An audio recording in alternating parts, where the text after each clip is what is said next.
un chien errant d'apparence banale, a mis tout un commissariat armé dans l'impasse. Ce n'est pas parce qu'il était féroce, mais parce que son protecteur était d'une puissance inouïe. 1er bataillon, 3e division du corps des Marines. Première division d'infanterie, armée de terre. 82e aéroportée, armée des États-Unis. 6e flotte, marine des États-Unis. 101e aéroportée, armée de terre. 4e division d'infanterie, armée des États-Unis. Ce chien s'appelle Bella. Son histoire commence par une tragédie dans la forêt. Elle a été élevée par un chat sauvage depuis toute petite, jusqu'au jour où un coup de feu a retenti. Sa mère chat est morte sous les balles d'un chasseur. Allez viens, par ici.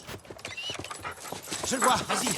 Cachée dans l'ombre, Bella a ensuite découvert un chaton abandonné, sans défense. Touchée par ce destin similaire au sien, elle a décidé de l'adopter. Mais le chaton avait un appétit énorme. Pour le nourrir, Bella s'est transformée en bandit de la jungle, volant des grillades, pillant du poisson sauvage, prête à tout. Heureusement, le chaton a grandi peu à peu. Il rapportait des croquettes pour Bella et la réchauffait pendant les nuits glaciales. Mais le bonheur n'a pas duré. Une meute de loups les a repérés.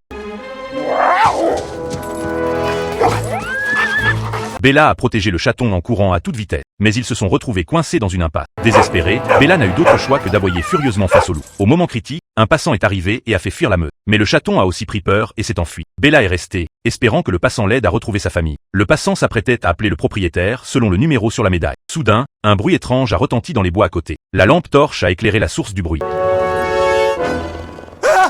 Le passant a jeté son téléphone et s'est enfui, terrorisé. En fait, le chaton ne supportait pas de quitter Bella et était revenu. Mais son apparence imposante a anéanti tout espoir de retour pour Bella. L'hiver glacial est arrivé. Ils ont survécu ensemble, blottis sur la banquise, jusqu'au jour où un aboiement familier a retenti. Bella s'est précipitée, excitée, mais n'a trouvé qu'un husky. Les deux chiens se sont mis à jouer comme des fous, déclenchant accidentellement une avalanche. Quand Bella a repris connaissance, le chaton avait disparu, le cœur lourd de regrets et de tristesse. Bella n'a pu que reprendre seule son voyage, à la recherche de son maître.